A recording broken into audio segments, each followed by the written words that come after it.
नमस्कार, न्यूज 18 के इस कड़क डिजिटल वार्ता में आपका स्वागत है। एंड आज बात we will talk about Tipu Sultan. Karnataka सरकार ने डिसाइड किया है कि भाई टीपू सुल्तान के बारे में हम बताएंगे, लेकिन उनको बढ़ा चढ़ाकर नहीं बताएंगे। उनके नाम का जो ग्लोरिफिकेशन होता है, उनको फ्रीडम फाइटर कहा जाता है, अंग्रेजों के खिलाफ लड़ा था, टाइगर ऑफ मैसूर कहा जाता है, ये सब हम हटा देंगे। उसने क्या क्या किया, क्या क्या नहीं किया, सत्य बताएंगे, तथ्य बताएंगे। और ये बात, इस पर काफी सियासत छिड़ चुकी है। दुष्यंत श्रीधर वेदांत के स्टूडेंट हैं और खुद इंजीनियर हैं और प्रोड्यूसर हैं, तो इनसे साइंस और खासकर हमारे इतिहास के बारे में भी गहन अध्ययन करते हैं, तो वील आस्क हिम। और नीरज यात्री, ब्रेन वॉश रिपब्लिक करके इन्होंने एक किताब लिखी है और वो छप गई है मेरे मन में। मैं जिसको कहता हूँ, सबसे कहता हूँ, शुरुआत यहीं से करें, समझ लें कि नीरज जी ने एक पर्सपेक्टिव दिया है कि हमारी भाषा, हमारे इतिहास के साथ किस तरह से खिलवाड़ किया गया। जो हमारी धरोहर है उसी पर हमें शर्मसार करा दिया। जिस चीज पर हमें बहुत गर्व होना चाहिए उसी पर हमें शर्मसार कर दिया गया, और जो चीजें हमें पता होनी चाहिए थे वो हमसे विलुप्त हो गई, हमसे छुपा दी गई, और बाकी चीजें हमको बता दी गई ताकि हम कहीं ना कहीं, जैसा ये कहते हैं, ब्रेन वॉश्ड हो जाएं एज ए रिपब्लिक। और ओवर जनरेशन ये काम हुआ है। लेकिन अब ये जो मुहिम छिड़ी है, नीरज जी, मैं आप ही से शुरू करूंगा कि अब कर्नाटक सरकार ने एक पहल की है कि टीपू को लेकर पिछले कुछ सालों में बहुत बवाल हुआ है। कांग्रेस ने कहा हम टीपू की जयंती मनाएंगे, बीजेपी ने पूछा जो नरसंहार करता था उसकी आप जयंती कैसे मना सकते हैं, क्या आप मेलकोटे के ब्राह्मणों को भूल गए? उसने क्या किया, किस तरीके से ब्राह्मणों के साथ व्यवहार किया, हिंदुओं के साथ व्यवहार किया, कितने लोगों को काटा, कितने लोगों का धर्म परिवर्तन किया, ये आप भूल कैसे गए? भूलने की बात नहीं नीरज जी, कई सारी चीजें तो बताई नहीं जाती हैं। चितप्रावन ब्राह्मणों के साथ महाराष्ट्र में क्या किया गया, हम किसी को पूछिए, हमारे इतिहास में कभी बताया नहीं गया। तो ये जो बात है, आप कैसे देखते हैं इसको? ये सियासत है कि जो खो रहा है वो सही है, ये इतिहास का करेक्शन? इतिहास का जो करेक्शन है वो तो लॉन्ग ओवरड्यू था। आनंद जी, सबसे पहले तो आपका धन्यवाद मुझे बुलाने के लिए, और सभी दर्शकों को नमस्कार। कि जब हम इस चेंज की बात कर रहे हैं कि कर्नाटक गवर्नमेंट ने ये डिसीजन दिया है, तो मुझे लगता है कि इट वाज लॉन्ग ओवरड्यू।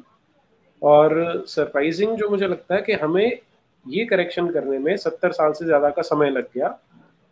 क्योंकि अगर कभी भी आप किसी भी देश की हिस्ट्री राइटिंग को देखें तो उसमें 2-3 ऑब्जेक्टिव्स रहते हैं।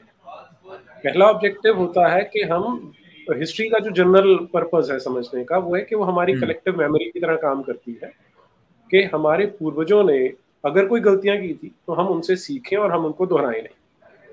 दूसरा होता है कि उनकी जो अचीवमेंट थी, जो उन्होंने अच्छा किया था, जो पॉजिटिव किया था, उसको साथ में लेकर चलें और उसको इम्प्रोवाइज करते रहें विद पैसेज ऑफ टाइम। और तीसरा जो होता है वो है कि हिस्ट्री के थ्रू बच्चों में एक अपने नेशन के प्रति, अपने समाज के प्रति, अपने एंसेस्टर्स के प्रति गर्व की भावना भरी जाती है, ताकि वो एक कॉन्फिडेंट सिटीजन्स बन सके। अब इसमें जो तीनों में से पहले दो हैं वो हमेशा तथ्यात्मक होते हैं या होने चाहिए, और तीसरा जो है उसमें आप थोड़ी सी टिंकरिंग कर सकते हैं यहाँ वहाँ, कि हमने बच्चों को एक कॉन्फिडेंस देना ताकि दे बिकम कॉन्फिडेंट सिटीजन्स। और आप अगर देखेंगे कि पाकिस्तान जैसा अगर आप देश का एग्जाम्पल लें, जो इतनी ब्रुटैलिटी के बाद, इतने मर्डर्स के बाद, इतने बड़े जेनोसाइड के बाद बना है, वो भी अपनी एक बड़ी ग्लोरीफाइड सी इमेज प्रेजेंट करने की कोशिश करता है। और ये संसार भर के देशों की हिस्ट्री में आपको दिखेगा। लेकिन अनफॉर्चुनेटली हम एक ऐसा अपवाद है इसका, जहां पर के बच्चों को ठीक रिवर्स किया जा रहा है। उन्हें बार बार ये हैमर किया जा रहा है कि तुम घटिया लोग थे, तुम्हारे जो पूर्वज थे, तुम जात पात में बटे हुए थे, तुम्हारे पास कोई भी अच्छी चीज नहीं थी, कोई गर्व करने लायक नहीं था तुम्हारे यहाँ पर, तुम्हारा धर्म घटिया था, महिलाओं का शोषण करते थे, जातिवाद में बटे हुए थे, तुम्हारी भाषा घटिया थी। मतलब हर एंगल से हमारे बच्चों को मेंटली हिट किया जाता है ताकि उनके अंदर कोई भी स्वाभिमान जैसी, कोई सेल्फ रिस्पेक्ट जैसी चीज बचे ही ना। और ये मैंने जब देखना शुरू किया, अब क्योंकि मैं जब देखता था तो स्टूडेंट एक्सचेंज प्रोग्राम देखते थे हम, तो जापान से बच्चे आते थे, फ्रांस से आते थे, अमेरिका से आते थे, और हमारे जो सबसे ब्रिलियंट बच्चे थे वो वहाँ जाया करते थे। तो जब तक तो बात एकेडमिक्स की होती थी तो हमारे बच्चे बिल्कुल फेस टू फेस उनके सामने खड़े होते थे। लेकिन जैसे ही अपनी सिविलाइजेशन की बात आती थी, ऐसा लगता था कि हमारे बच्चों में स्पाइनल कॉर्ड ही नहीं दिखाई देता। और जापानीज है या फ्रेंच है या अमेरिकन है, दे वर सो प्राउड कि yes I am a French, I am an American. तो बड़ा स्टार्क कॉन्ट्रास्ट मुझे दिखाई देता था कि ऐसा क्यों हो रहा है। और फिर जब समझना शुरू किया कि जो हिस्ट्री की बुक्स है एक्चुअली सारी कहानी वहीं पर है, वहां पे डेलिबरेटली इस तरह का नैरेटिव क्रिएट किया गया है कि इसको, जो बच्चों का सेल्फ कॉन्फिडेंस है वो खत्म कर दिया है।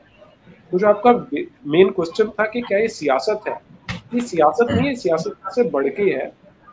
हमने अनफॉर्चुनेटली हमें ये बताया गया कि हम 47 में आजाद हो गए, हम एक नया देश बन गए हैं, and now we are going back to our roots, जो कि हर हर एक जो सेल्फ रिस्पेक्टिंग नेशन होता है वो यही करता है। लेकिन बीनीथ द विनियर काम वही हो रहा था जो पहले ब्रिटिशर्स कर रहे थे, जो मिशनरीज कर रहे थे, जो मदरसा एजुकेशन कर रही थी, या वही गया, बल्कि अब वो रेट ज्यादा एक्सेलरेटेड रेट पे था, क्योंकि आम आदमी को अब एक विश्वास था कि भाई अब तो हमारी सरकार है, ये तो झूठ नहीं बोलेगी, ये गलत नहीं करेगी। तो इतना ज्यादा कॉन्फिडेंस था हमारे लोगों को कि अब तो सब कुछ ठीक होने वाला है, एंड उसके गार्ड में ये हेराफेरी की गई जिससे कि ब्रेन वॉशिंग करना बड़ा सरल हो गया। जी आनंद, नहीं, इतिहास को बैलेंस करके दे, ये बैलेंस क्यों किया जाए? आप तथ्य रखिए, जो हुआ वो तो घटना घटी, इसको बताना गलत क्यों है? अब टीपू सुल्तान के बाद में थी, और ये जो जयंती शब्द है, दुष्यंत सीधर जी से जानेंगे कि यहीं पर गोलमाल है, घालमेल है, क्योंकि जो दो भाषाएं हमारी सबसे पुरानी भाषाएं, संस्कृत और तमिल, इससे तो ये पूरा, उससे तो हम पूरा हट ही गए हैं। पूरा एंग्लिसाइजेशन इस तरीके से हो गया कि हमारी भाषाओं से, जो हमारी देश की भाषाएं हैं, इस भूमि की भाषाएं, उसी से हम अलग होते जा रहे हैं, और इसलिए हर शब्द का अलग अलग हर जगह प्रयोग हो जाता है, और ऐसे व्यक्तियों के साथ हो जाता है जिनका हमें तिरस्कार करना चाहिए, सत्कार नहीं। दुष्यंत जी, Namaskaram Anand and Namaskaram Neeraj ji. We as Bharatiyas are used to celebrating Sri Ramanavami, Sri Krishna Jayanti, and even people who have helped the society, such as Gandhi Jayanti, Ambedkar Jayanti. Do you know what is special about the 9th of October, Anand? Anything that comes to your mind? So that is General Dyer Jayanti. So, I'm not sure if it was the Congress government, the Akali Dal government, whichever government is there now, the AAP government, will they ever dare to have a day called as General Dyer Jayanti in Punjab? And then they will justify, yes, he did kill a few people, but he did lay the saplings of about 1,000 plants. He built 2 dams. Will they ever say that? The same thing has happened in Karnataka. Tipu Sultan may have planted trees, may have constructed forts, but he massacred so many people. And that way, I would say he was very, very true to his conscience and was devout to the religion he was practicing, because he did not spare the Christians as well. There are records where he states in his own autobiography that he has managed to circumcise 30,000 Christians and then bring them back to his army. So there are records to it, and you can check with any authentic historian. Authentic historian is not an oxymoron, though, but you can check with people who really want to lay facts on the table. He has tormented people. Of course, he might have fought the British, but fighting British was not to restore the greater glory of Bharata, but that was to protect his own riches, the power, and his kingdom. So no state would ever celebrate. See, knowing about Tipu Sultan is one thing. Say 10 things about Tipu Sultan which he did good for the society. Maybe 5 things he did not do good for the society. I will learn. And then I will choose as a student of history whether to like him or not. But celebrating, making it a festival. So if the word Jayanti, which is generally has to be associated with Krishna Jayanti, from now on, if somebody says Tipu Jayanti as a devout practicing Hindu, I would say remove the Jayanti word from Krishna. Let Krishna not be associated with Jayanti anymore, because that word has been maligned when it has been used with Tipu. So I am not a person who would call names of Tipu. That is not what my religion professes, because I believe there is a Jivatma inside him as well. But through his body, he did not do good things to the society, which has been chronicled, which has been documented. Any lay person in history who's an amateur will be able to tell. So if the government's intent has to be in Karnataka was to present what Tipu Sultan was, And if they have done in the revised textbooks, I haven't read them. If that was the intent, if they have done, kudos to them, accolades to them. तो but Dushyant जी, एक बात ये है कि एक है कि हम उसके एक्रोनिम्स या जो यूफेमिज्म्स हैं, एडजेक्टिव्स हैं, उसको हटा दें. But then, अगर आपको तथ्य बताना है, then you have to say that more than 1 lakh people he massacred because his idea was either convert or die. So it's the same narrative which pushed in Kashmir in 1990s, where it is Ralif Salif Galif. So convert, run or die. So same was perpetrated by Tipu Sultan there in that entire region of Mysore, even when he fought with the Marathas or with the Nizam or with the British. True. For a genocide or an exodus, whichever way people wish to call it, whatever happened 30 years before, if we needed a picture, a movie to make the Janta realize what atrocities people had to undergo, then imagine something which happened like 200, 250 years before. So we cannot ask for CCTV footage, but we do remember, we do know that people, even till date, while you and I are celebrating Deepavali and bursting crackers, there is an entire vicinity around Melakote, Tirunarayanapuram that doesn't celebrate because their ancestors have laid their lives. So what do you call? So if the governments in the past, be it the BJP, the Congress, the JDS, whatever be the party, if they have not removed Tipu Sultan, calling him the lion or the tiger of Mysore, it is absolute injustice. Probably they will have to answer their own conscience. But the question is, when such a move is taken by any government, the immediate backlash will be, why do you saffronize the history content? Here is where I have a basic difference, Anand, because the color saffron need not be associated only with Hinduism, and Hinduism doesn't associate itself only with the color saffron. See, there will be 0.0001% of the practicing Hindu population which would have turned sannyasis. They dress themselves in saffron robes. Whereas Grihasthashramam, we have to wear white. We have to sport white. Be it the Pandit of Kashmir to the Vadyar of the South. He has to sport white.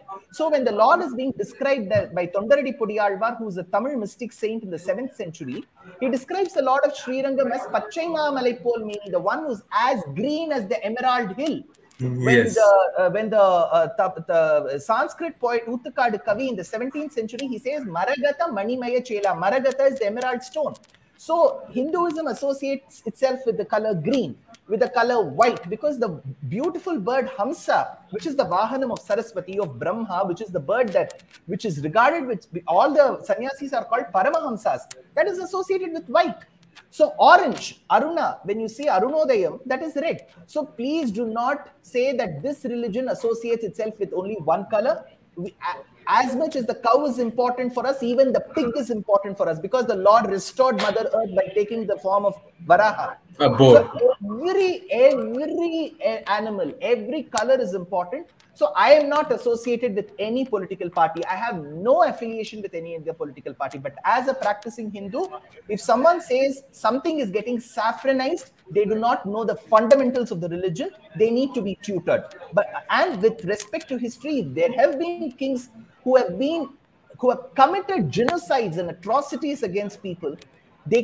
Public can be informed about such kings, the good and the bad that they have done. But celebrating a festival, it's like celebrating General Dyer's Jayanti in Punjab, similar to what Tipu Jayanti is being celebrated in Karnataka. This is all I can say.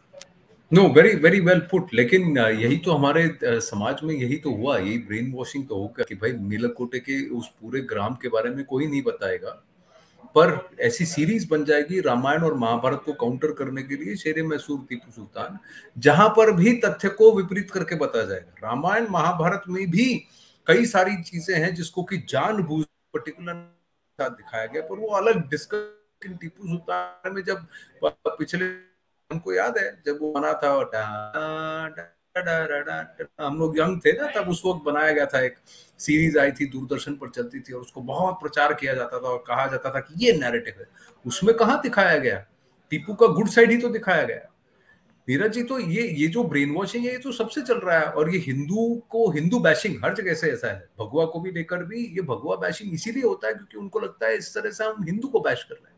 ये लोग ये भूल जाते हैं कि भगवा का symbolism Bharat के लिए बहुत बड़ी बात है. हिंदू हो या कोई एक पार्टी बहुत छोटी चीज है. और भगवा तो सिखों में भी बहुत बड़ा है, बौद्ध में भी बहुत बड़ा है। ये रंग तो हर जगह, ये तो ज्ञान से जुड़ा हुआ है, ये तो अवेकनिंग से जुड़ा हुआ रंग है। तो ये रंग की बात मैं अलग करूँ, लेकिन कर्नाटक में देखें और टीपू सुल्तान इस नैरेटिव को देखें, तो अभी भी देखिए क्या कहा जा रहा है कि आइकन्स, अपने आइकन्स को कर रहा है बीजेपी, जानबूझ के इसको पॉलिटिसाइज कर रहा है। बीजेपी पॉलिटिसाइज कर रहा है, या कुछ लोग ऐसे खड़े हुए हैं जो कह रहे हैं कि चलो इस सरकार के अंदर तो कम से कम कुछ करेक्शन का एफर्ट करें। जी धीरज जी। हाँ, एग्जैक्टली, बिल्कुल ठीक बात है आपकी कि कम से कम आई एम सो ग्लैड के किसी ने तो ये साहस किया कि हम ये जो गलतियां हो रही हैं पिछले 70-75 साल से उनको ठीक कर पाए। इसमें एक चीज जो मैं दुष्यंत जी जब बात कर रहे थे जनरल डायर की, वो ऐड करना चाहता हूँ कि बहुत सारे लोग हैं, इवन पंजाब में एक बहुत बड़ा सेक्शन है जिसे पता नहीं है कि जो SGPC है, शिरोमणि गुरुद्वारा प्रबंधक कमेटी, वो अंग्रेजों ने खड़ी की थी। और you will be surprise to know कि SGPC ने जनरल डायर को सिरोपा भेंट किया था पंजाब में। अरे बाप रे। जी, that is the level of brainwashing जो हम सफर कर चुके हैं।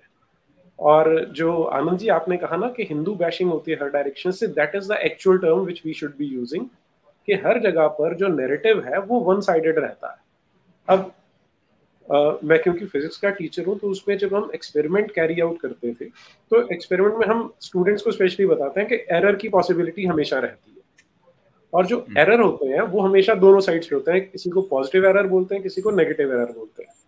कि अगर आप रीडिंग ले रहे हो 20 सेंटीमीटर्स की, तो अगर 99.9 आई है तो दैट इज एन एरर, 20.1 आई है तो वो भी एरर है।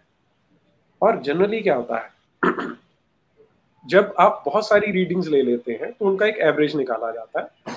उसके पीछे जो थॉट है वो ये है कि क्योंकि एरर्स जो है वो रैंडम होते हैं, कुछ पॉजिटिव होंगे कुछ नेगेटिव होंगे, and over a large number of calculations वो जो एरर है अपने आप को मिनिमाइज कर देता है, and then we approach the correct value. That is a scientific way of looking at it. लेकिन जब आप ये हिस्ट्री की बुक्स पढ़ेंगे, उनमें आपको सारी की सारी चीजें एंटी हिंदू दिखाई देती।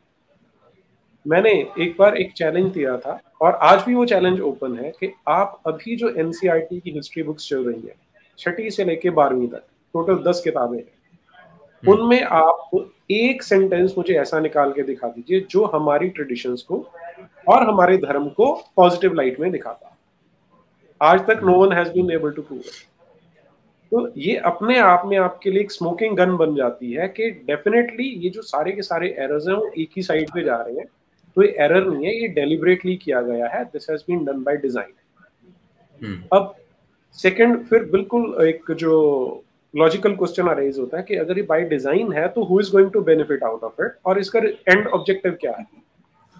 जब हम ओवरऑल सिनेरियो देखना शुरू करते हैं तो वी हैव कि हमेशा डोमिनेट करने की कोशिश होती है, और डोमिनेंट पावर, डोमिनेट जो करना चाहता है उसका अपना एक नैरेटिव रहता है। ग्लोबल लेवल पे देखेंगे तो we have two major global empires, एक जो इस्लाम की लॉबी, एक जो क्रिश्चियनिटी की लॉबी। अब आज से 100 साल पहले तक जो डोमिनेंस के लिए यूज किया जाता था वो वेपन्स होते थे। 1000 साल पहले वो तलवार होती थी, 500 साल पहले फिर बॉम्ब्स और गन्स आ जाती हैं।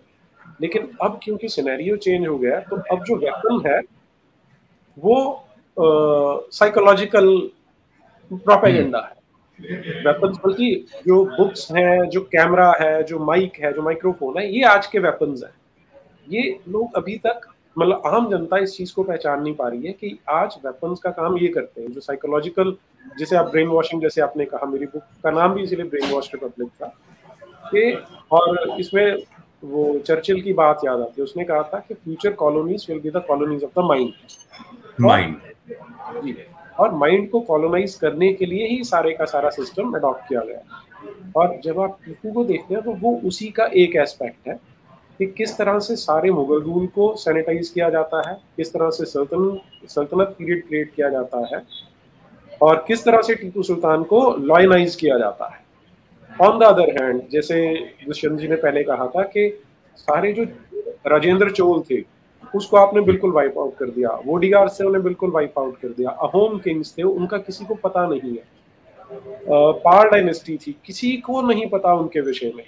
अब हम अगर अपनी ट्रेडिशन को देखें, अपनी सिविलाइजेशन को देखें, तो कम से कम 5000 साल का तो डॉक्यूमेंटेड रिकॉर्ड है हमारा। और ज्योग्राफिकली हम इतने बड़े हैं।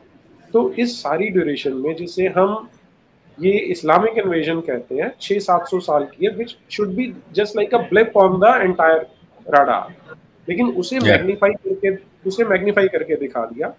वो आपको ये सारी चीजें आपको इंडिकेट करें कि बिल्कुल ब्रेन वॉशिंग करके एक वन साइडेड नैरेटिव पुश करना है, और वो नैरेटिव है लोगों को जो हिंदू रूट्स हैं उससे दूर लेके जाना और उनको कन्वर्शन के लिए एक सॉफ्ट टारगेट बना के पेश करना, and that is what unfortunately these books are doing. और इसलिए मुझे लगता है कि Karnataka government deserves all the kudos, deserve all the praise for the step that they are going to take. जी Dushyant ji. Two quick points which I would thought would be an addendum to what Neeraj states regarding how history is presented to us. One important point that I would like to highlight about the massacre that happened in Melakote, Tirunarayanapuram. Yeah. So this place has been mentioned in one line in a beautiful allegorical play called as Sankalpa Suryodayam, composed by a dramatist and a poet extraordinaire called as Vedanta Deshika in the 13th century. He states, Vidya Vichi Sahasra Sambramamila Dugdharna Vadambare. It seems waves of knowledge used to come and hit on the rocks of Melakote. So to just indicate that, like how we speak about Kashmir as a seat of learning, where Sri Harsha used to live, Abhinavagupta used to live. Cradle of civilization. Kashi. Similarly, Melakote was one. So Tipu Sultan's attack on Melakote was not just coincidental. He thought like how Nalanda could be crushed, Takshashila could be crushed. If all the learned people in Melakote, Tirunarayanapuram were killed, then probably the knowledge which will be in continuum, consistently taken generation after generation, will not be taken. But sadly, he failed in his mission. Because today in 2022, I'm still quoting about this line and about the massacre that happened. Yes. So that's one point. And second point that I would like to make is with respect to a counterpoint that is told by many of the people whom I debate with.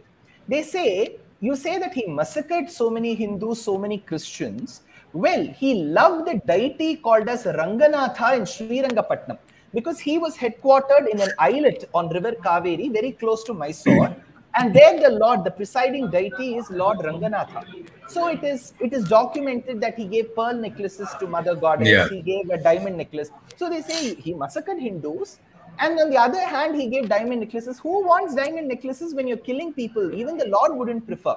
And this is given as a counter stating that, see, though he was a devout Muslim who was following the religion of Islam, he was still very, very nominal towards the Hindus because he gave these jewelry. It's my personal opinion that if a person is practicing a devout Muslim, he doesn't have to donate anything to the temple.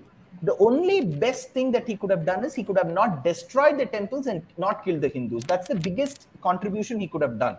So killing 10,000 people and then giving a pearl necklace can never be a counterpoint to anybody who's trying to say that Tipu Jayanti has to be celebrated.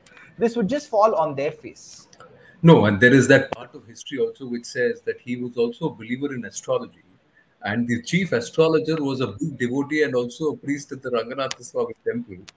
And that's where the whole aspect of him actually trying to be a little benevolent towards the Ranganatha Swami temple, repairing, putting up the bell and all of that happened because he wanted to get the astrologer to tell him exactly what will happen with him and about his fortunes. So True. For example, in Jayanti, we do Archana, right? So we have to say that Jyotishya Jivana Karanaya Namaha. We'll have to do an Archana stating that the one who let the astrologer alone survive. Probably that's one of the attributes that we can attribute to Tipu.